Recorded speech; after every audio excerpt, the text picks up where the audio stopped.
By now, you know Michael Brown's story. For Black Americans, this is just reality. It feels like it takes no time for you to get pulled over by the police, but we couldn't cover his body or get him out of the street for 4 hours. That type of trauma, it really seeps into the soil of a community.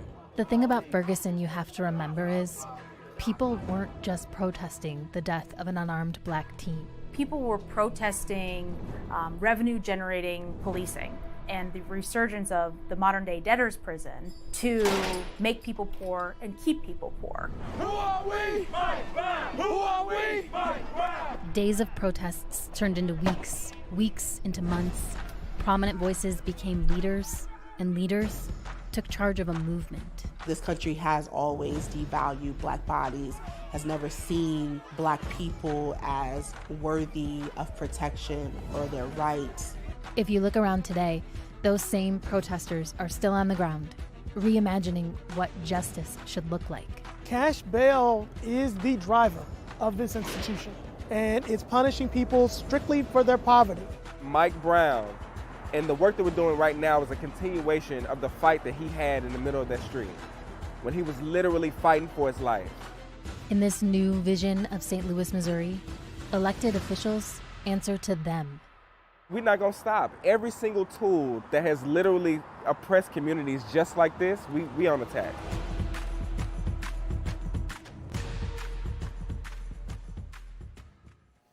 Wow.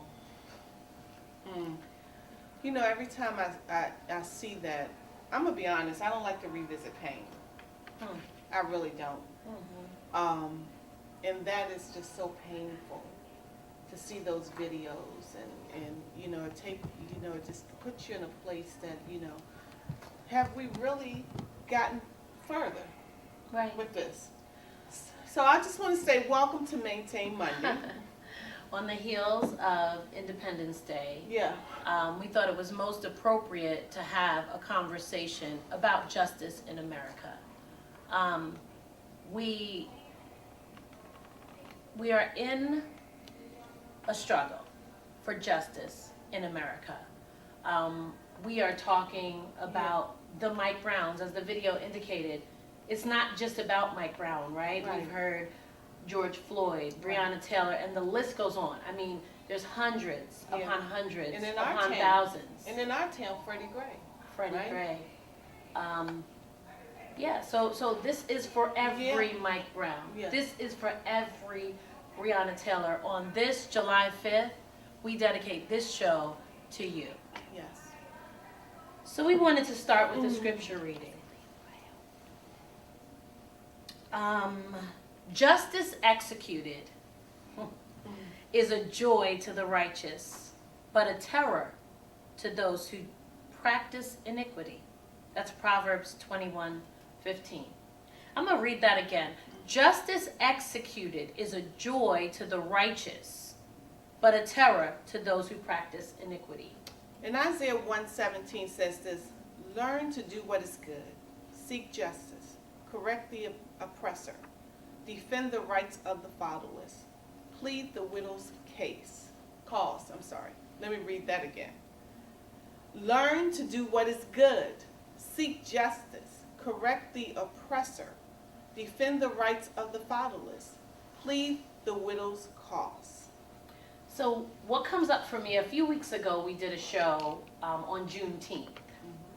And, you know, we talked a whole lot about true freedom. And that freedom is not really the goal. And I thought that was an interesting perspective. Because we've all along the way we've thought freedom is the goal. But actually, in this country, equality is the goal. Yeah. We have had freedom on paper since 1863. Right. 1865, with Juneteenth, we found out that we actually began to exercise that freedom. Right. But in 2021, we are still fighting for justice and equality in this country. Yes, we are. And we're going to talk about the voice of truth. Absolutely. The voice of truth. At Elevation Global Media Group, we are committed to bring inspiration, encouragement, faith, empowerment, and the good news to cause change and transformation to the hearer's life. So we have our ears to the ground to see what's going on in these streets. We stay up on what's going on in trending hot topics in entertainment, music, relationships, and social media trends, and breaking news. You've heard other radio shows, talk shows, podcasts talk about these issues, but we bring a different perspective, a voice of truth, God's voice of truth. And God's voice of truth to what's going on in these streets is not a monolith. It's not a single perspective that's applicable to all people. God's voice manifests itself on this earth through a diversity of voices that represent different people in different stages of life with different life experiences. But ultimately, that one voice is echoed for the common good. And it is helpful to build others up according to their needs so that it may benefit those who listen. Oh, yes. And Elevation Global Media Group is creating a diverse platform of men and women who all have powerful voices of truth. They come from all walks of life. They will entertain you, they will make you laugh, and they'll make you think differently about what's going on out in these streets. And so for the very first time, we want to introduce you to 3 of a growing number of diverse voices on our new platform, and to the person, may I call him a visionary, in Elevation Global Media Group that's helping to put this all together. Please welcome Mr. Heath Wiggins. Welcome, Heath, in Welcome. these streets. Hey, thank you so much. Greetings from these internet streets, from these internet corridors. How are you all doing? Good to see you all, Cassandra and Placido. So nice to see So you. good to see you too, Heath. You look amazing as always. Absolutely. Thank you kindly. Tell us about the platform Elevation Global Media Group is building and what is its purpose? Great question. So, and great introduction, by the way. I love the concept, I love the content, I love the approach that Elevation is taking. And I'll step back a little bit just to give you some context about where this originated. And so I was looking at a documentary about Motown.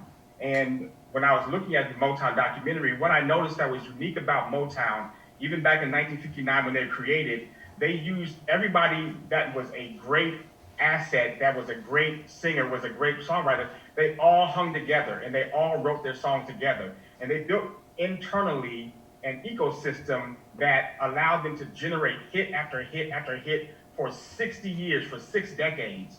And they're still relevant today. And I did some research and studied about what is it that they are doing. And it's that ecosystem that they built where they took the skills of the people that they had internally, and they didn't say, we're gonna go for self over here, we're gonna go for self over there. They used that group together. And so when I was looking at Elevation and how we can grow our voice of truth and how we can be connected to what's happening on the ground, I said, let me take some of the skills that they learned in Motown and try to utilize that for our organization. So that is that's kind of the approach that we took. We wanted to take people that were already internal to Elevation Global Media Group and try to utilize them to help build a ecosystem internally where we had content, we have content that we're creating, we have shows that we're creating, and everyone's using each other's show to help build each other up. And from that, like if you look at the different comedians that are out there, popular comedians like Kevin Hart, he has his Red Cup Boys, right? And he doesn't go anywhere on tour without his Red Cup Boys. So his Red Cup Boys are getting shine because they're connected to Kevin Hart. They could go out there and try to do things on their own, but they wouldn't get as much notoriety and fame and publicity as they would if they were with Kevin Hart. If you think back to the rap group Outkast, they were known for The Dungeon. The Dungeon was the music group, the producers that created the music for Outkast. And the people that were associated with The Dungeon eventually created the rap groups, the Goody Mob and Organized Noise. And they all had to work together to build each other's brand up. So that's what we're going to be doing here at Elevation. We're trying to grow internally and build up our brand and build up our voice. And we're connecting with strong people who have strong, powerful voices of God and voices of truth. That's awesome. And I bet the viewers didn't know that they were going to get a history lesson, too. They got one. They got one. You better ask somebody. On these internet streets. On these internet streets. Always. Absolutely. So, without further ado, let's take this opportunity to introduce some of these powerful voices. Absolutely, absolutely. And I'll take the great honor to introduce them. So let me give you some other context about this. So one of the platforms that we are creating within Elevation Global Media Group, we have a lot of different media platforms, or mediums, I would say. We have the radio station, we have the radio shows, we have television shows, we have book affiliations. We have a lot of different things, and we also have podcasts. And so we're not just focusing on one medium, but we have a plethora of media mediums. And one of the media mediums that we're launching is a podcast medium that's going to be inclusive of our ecosystem. And what we wanted to do was identify existing voices that were out there that had a positive message, that had a great voice of truth that they wanted to communicate. And we identified them, we did some auditions, and we identified a group of ones that we're going to start out with. And I want to first introduce you to Natasha Fortune. Natasha Fortune has 20 years of experience in television and film industry. She received her degree in speech and theater from Long Island University in New York City. And she has worked on in front of the scenes as an actor and singer, and behind the scenes in beauty and production. Her experience in television and film also include performances at Madison Square Garden, in theaters, in several plays in New York, recordings with major record labels, featured roles on television shows, hosting beauty pageants. She's a busy woman, writing, directing, and producing her own children's production. She also teaches theater and coaches children at her educational studios, Justed League. And Natasha overall uses her experience to change the lives of people. So please welcome Natasha Fortune to our podcasting ecosystem. Welcome, Natasha. Hello. How are you? Fine. Thank you for having me. Oh, of course. Let me also, do we want to introduce Chloe too? Let me introduce Chloe Redmon. She began her career in government, consulting with the NOAA and NASA as a marketing, as a communications impact specialist. She was a spokesperson for the Change Control Board. She also was the communication liaison at NOAA as well. In her current career, she is in AARP, and she is a communications project manager. Chloe is a recent grad from University of Maryland with a master's in public relations with a bachelor's in communication at Stevenson University. Please welcome Chloe Redmon, the beautiful Chloe Redmon, to the team. Welcome, Chloe. Oh, boy. Thank you. Hi, everyone. Hi. How are you, Chloe? Wow. I'm doing well. I'm so excited doing the podcast, and I can't wait to communicate with the rest of my co-hosts. Awesome, Wow. Wow. Speaking of the rest of the co-hosts, we have one more, Mr. David Bonner. Smooth David Bonner. Not to be confused with David Banner. David Bonner. David Bonner is a lead pastor of D. Bonner Ministries located in Acton, Maryland. He also serves as the electronic media pastor at Temple of Healing Waters Church of God in Christ in Dulles, Virginia, and Suitland, Maryland. He's also a lead consultant in insurance and estate settlements. But do not sleep on those lofty credentials, because David Bonner is also a lifetime member of Omega Psi Phi Incorporated. So he serves as the assistant chaplain and a graduate of Towson University with a bachelor's degree in business administration, the double concentration in marketing and human resources. Wow. David Bonner is a spiritual leader with national audience in the faith community, as well as those who are inspired by real life practical teaching. He is committed to bridging the gap of social understanding and uplifting those who have been underserved in our community. Please welcome Mr. David Bonner to our Hello, team. everyone. Welcome, Thank you. David. David. Thank you. Look, Wow. and after that introduction by Heath, I have nothing else to say. That's everything. Don't stop too soon, because we got some questions for you. All right. Yeah, all I can say is, Heath, you have put together a dream team. Absolutely. A power force to be reckoned with. I mean, I know, I could just see and, and hear, how God has brought you guys together and how much power is going to come out of this podcast. So thank you and welcome, welcome, welcome. Welcome. So you guys, Cassandra has said it all. Truly, truly a dream team. And I know there's more to come. But what I want to know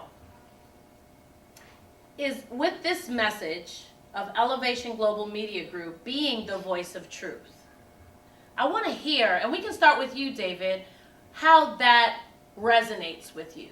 Why is it important for your voice to be a part of the truth that is shared with this generation? Yeah, I'm excited, and I really love the vision of Elevation Global Media because, really just being connected, keeping your ear to the ground, being able to decipher information and give a message of inspiration, truth, and hope to people, and to really take the spin off of it and bring it from an inspirational point, a God-based message.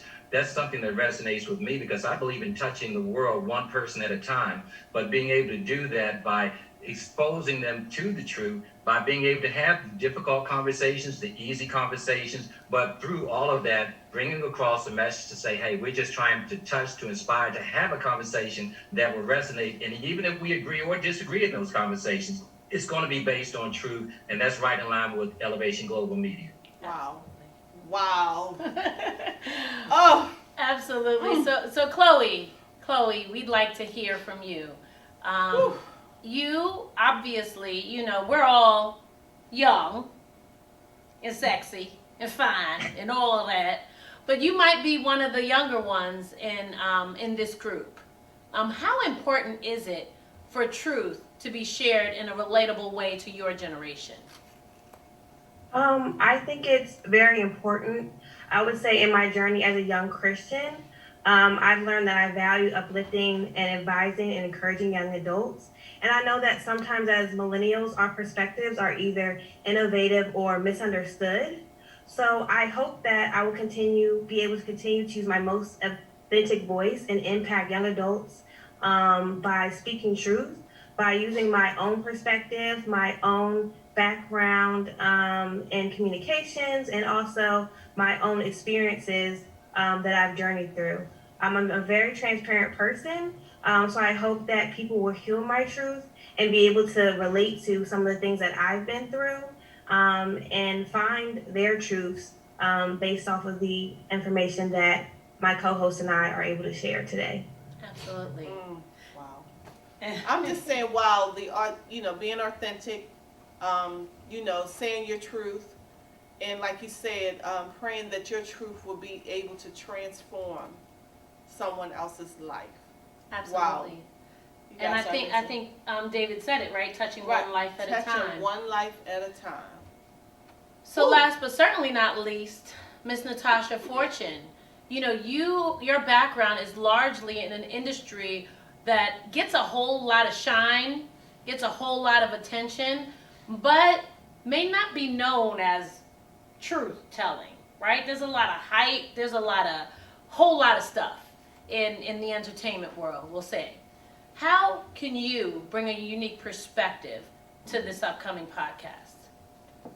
Well, I am the example of, if I can do it, then so can you, because I've been through and I've had a lot of things come my way, some good, some not so good for me, and I was able to overcome. So through all of that and still being in this industry and having a foot in it, I feel that I bring that lead by example in a way, and still putting God first in everything that I do.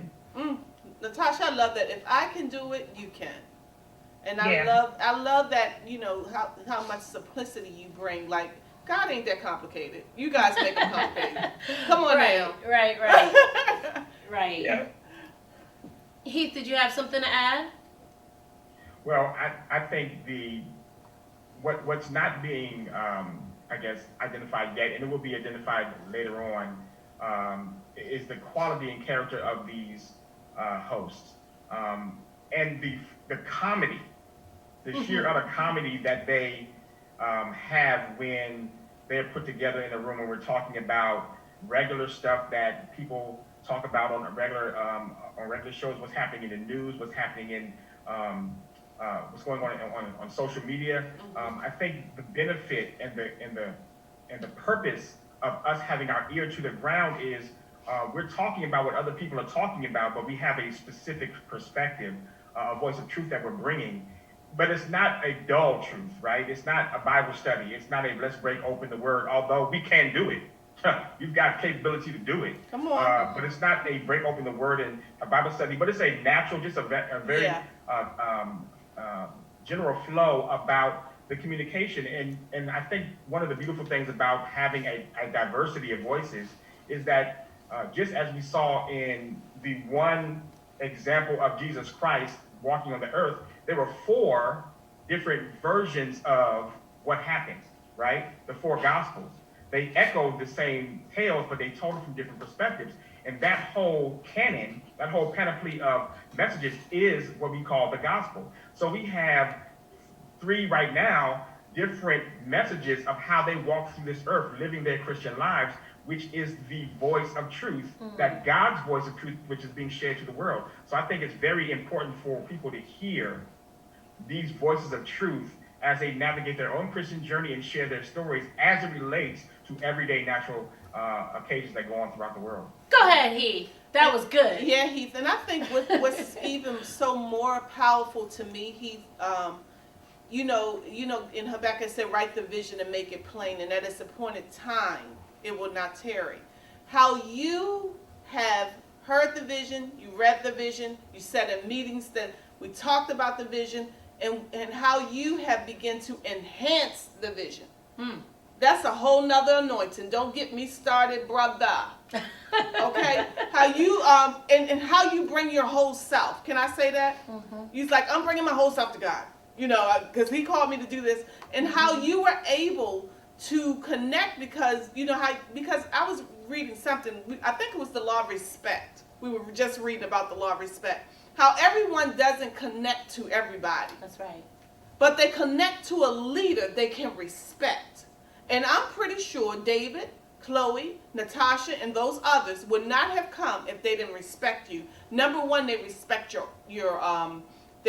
walk, they respect your commitment, they respect your loyalty, they respect your truth. And you talking about these different parts that, people with these different voices that bring the gospel. The gospel is nothing but a walk. It's about our walk. It's about our life. So I just thank you for that, Heath. I really do. You can pass the plate now, y'all. Pass it virtually, all right? That was good word. So listen, you remember that we're here today to talk about this voice of truth inside of the context of Justice for America. So I want to read a scripture that speaks directly to what we're talking about. It says, speak up. Speak up. Judge righteously. And defend the cause of the oppressed and the needy. That is Proverbs 31:9. So with that in mind, take a look at this next video. Now to those disturbing altercations in Ocean City, Maryland. The police department there reviewing its use of force policies for confrontations caught on camera over alleged vaping violations. We want to warn you, these videos are difficult to watch. Kenneth Moulton is in Ocean City for us. Good morning, Kenneth.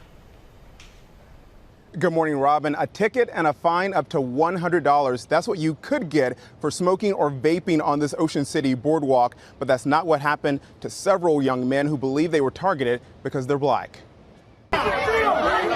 This morning, this disturbing video sparking outrage. Police in Maryland repeatedly kneeing a man stopped for allegedly vaping in a prohibited area. And now the Pennsylvania man arrested on Ocean City's boardwalk speaking out. I just felt like they shouldn't have swum this the way they did. Officers say they warned 19-year-old Brian Anderson and his friends that vaping and smoking are not allowed outside designated areas. But police say Anderson continued vaping, became disorderly, and resisted arrest. That repeated kneeing angered people on that busy boardwalk, police calling the crowd aggressive and hostile. So we were just scared at the time, like we didn't know what else to do. We were trying our best to help him in any way. After scuffling with an officer, one of Anderson's friends says he was tased. Police say Jatik Lewis threw an officer's bike. And I get a bike thrown at me. So I grabbed the bike and threw it to the side. Next thing I know, a police officer had came and just pushed us, and then we just started scuffling. Ocean City Police telling ABC News, while the use of force is never the intended outcome, our police department's first priority is to protect and serve. They do not target based on race or age. But this is not the first time tensions have escalated over vaping on the boardwalk. Just days earlier, this video showing 18-year-old Tazir Griffin putting his hands up before being tased.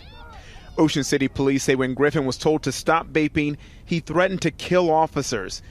He was not resisting. He was not giving any issues to the police officers. His mother grateful the situation didn't escalate further. When your child's in a situation that you have no control over and you don't know what's going to happen, you flash into these news broadcasts of things that have happened.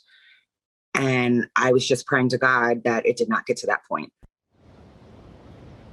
All those young men facing various charges. The mayor of this city releasing a statement saying he understands the public's concern, and Police Internal Affairs is investigating both incidents. Robin? Still looking into it. All right, Kenneth, thank you. I got questions. Number one, I'm upset because I got boys and young men, and I want to know that they're saying that they did these to these young, and that one officer, I may be all over the place, but that one officer kneed that boy 4 times in the side. I think more. He was already down. And did they know that they weren't supposed to have the vapors? For vaping. This is for vaping. Go ahead, Heath. I'm sorry, Plastic, but I get so frustrated with, you got 4-on-1 with handcuffs and they're pinning you down, and you can't seem to bring under control another person. Right. That just doesn't, it seems like they don't know how to, it seems that beating is a part of their training. Right. That's what you said. What you said, right? What he said.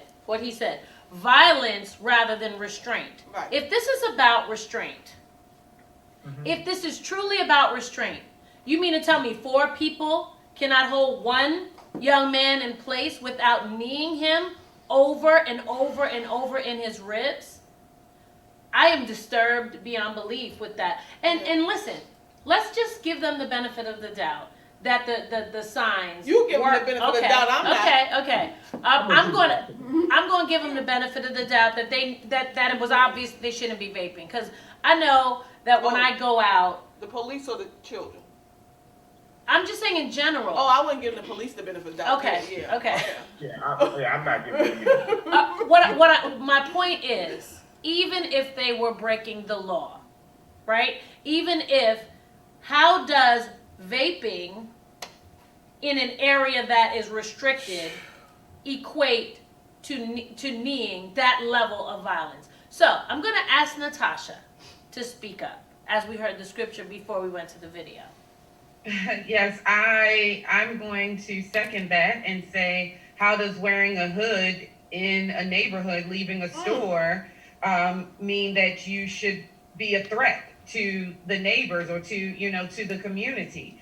There's so many things that are so wrong with this picture. Remember when we were younger and it would say, what's wrong with this picture? Right. And we had to pick out the thing. Well, there's so many things wrong with this picture because they weren't even given their just due. They weren't even given an opportunity to put the vapes out or to explain themselves. And I feel like you said, they're automatically going straight to violence and not going to just being like reactive or proactive or having a conversation. And I'm almost certain that it is because of the color of their skin.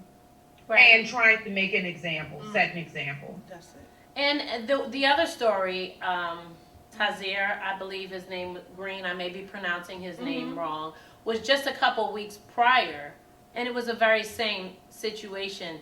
Ocean City has been in the news for the behavior of the police force there. And just let me be clear, that one bad police officer or 4 bad or 10 bad police officer does not take away. We just had a show with a police officer right on the stage who we are in very close relationship with and love dearly. So this is not an indictment on all police officers. What we're saying is what we're talking about is what we just saw, right? Absolutely. What we're talking about is the situation at hand. And so I'd love to hear from David. What did you see? You know, Plaster, what I saw here was that this is something that clearly has a lot of layers, a lot of levels, and it requires an investigation because I just recently completed on this past Monday, Prince George's County. I was part of the graduation class from the Citizens Police Academy. And one of the things that you want to see in that video film, we did not see what happened before, nor did we see what led up to it. And I think it's important because when you watch the news, you get snippets. And from that, we draw conclusions. And being, you know, African-American or Black, we automatically have a history with the police force that's not necessarily positive. So my whole thing here is that I think, number one, I want to see the footage. I want this to be investigated. I also want to know what is the policy, the use of force policy, and what is your practice? Because the bottom line to me is that this is another consideration that's not spoken of. Ocean City is a big tourist area. Are they setting the climate? I'm talking about the police department for what they're going to do towards certain communities so other communities can feel comfortable. Those are my issues. Brother David. I'm sorry. Go ahead. You good. You made a point there, David, about it being an area where a bunch of tourists come. So if I'm coming from Atlanta, how do I know? I don't vape, but if I did, how do I know that it's against the law? Is there signage everywhere? Or is it just something that you go in and you should know? And no matter what, the before and after that, during was just way out of control. And it was completely out of line. And I have a 20-year-old daughter and son, and I couldn't imagine that being them, especially because now they're starting to travel, you know, and things of that nature. It's just unfortunate. It is, and it's my worst fear. That that gentleman, as I was saying, Tazir, I believe his name was, that he could have been a Mike Brown. Like we started in the beginning of the show with this video that Mike Brown isn't just Mike Brown, right? It's all of us. It is our children that are in these streets. It is our husbands. It is, you know, us. The Breonna Taylors of the world. Like we do not want people to look at us and assume that we can handle brutality. Like Placida can somehow, her ribs are stronger than the next one. So I can knee her, jack her up, and nobody's going to come to her rescue because she happened to be born in the wrong complexion. That is a disgrace. It is a to disgrace. justice in America. You know, like what David said, I'm sorry, Chloe. I just want to piggyback on what there is at this point, when something is done like that, there is a call for leadership to show up. Absolutely. Where the leadership needs to address it, and they need to show up, and they need to reconcile it. They need to get on camera, because my thing is, if you know that your people under your leadership are acting like this, you need to show up as a leader and address this. Go ahead, Chloe. Thank you, Cassandra. And just to add to that, Cassandra, when we speak about leadership, it also depends on how the leaders are trained and where their hearts lie. Because we've heard a lot on the news and the Black Lives Matter movement, a lot of people are saying to defund the police and et cetera. But I think that it's more than that. I think that police and their leadership, they need DEI training. They need to know how to deal with specific traumas, whether that's having therapy and et cetera, so they don't just go for Blacks and African Americans because of what their thoughts are and how they picture us as a race. And I think that is very important. I think leaders should definitely invest more into the police force. Maybe that's not money, but invest more into time in their training and how they see African Americans, their viewpoints of us and how they treat us. And that comes back to leaders. But also it brings up the question, is this a heart issue? So is it heart issue, racism, or is it a heart issue? And it can be both. Right. So I hear you. You're saying diversity and inclusion training. You're saying that people need to deal with their traumas so they're not in the workforce, you know, handling or dealing with it on at the expense of another life. Heath, you were going to say? Yeah.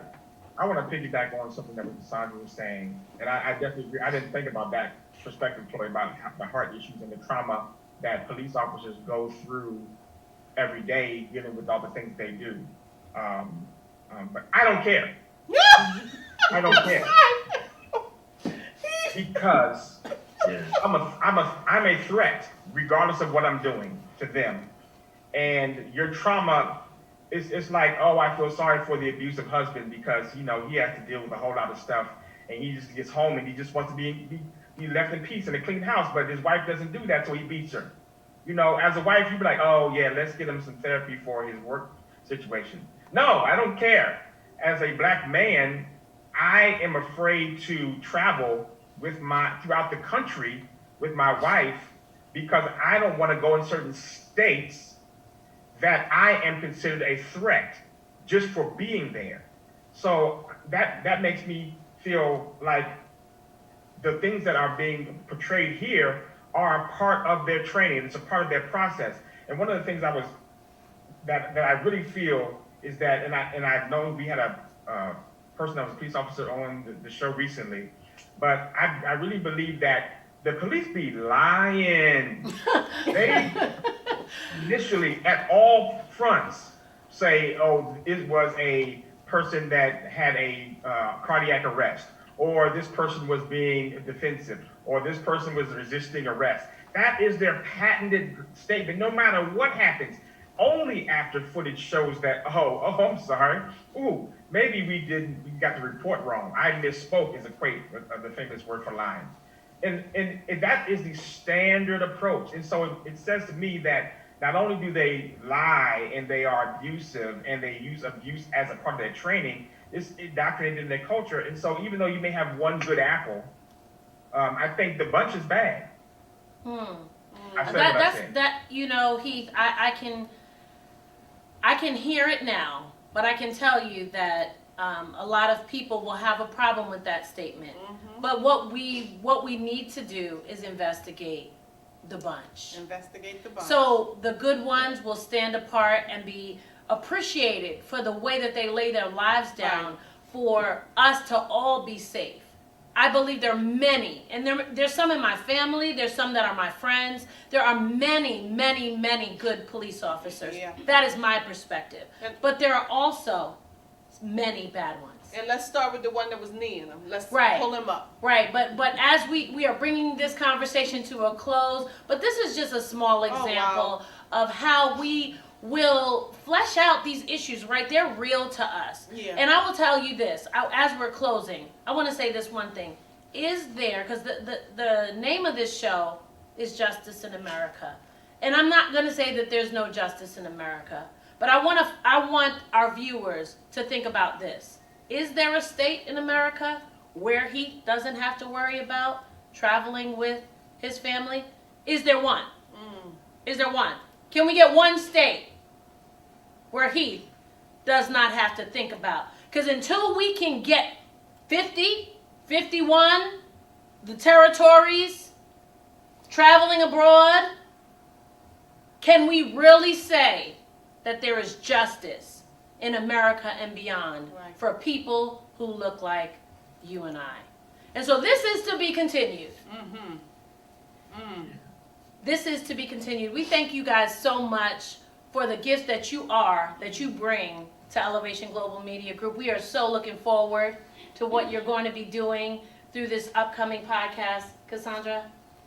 And I just want to invite our viewers into a relationship with Christ, because we need Jesus. We do. Yes, we do. And I know with him, we are able to do all things. And in Romans 10:9, it says this: because if you acknowledge and confess with your mouth that Jesus is Lord, recognizing his power, authority, and majestic as God, and believe in your heart that God raised him from the dead, you will be saved. This is how you can go through life. Let's just say that. This is how you can get wisdom to do. You need Jesus. So we invite you into the family. Absolutely. Well, we hope that you had a wonderful 4th and an excellent Juneteenth. And we hope to see you next week right here, same time, same place on Maintain Monday. Keep maintaining.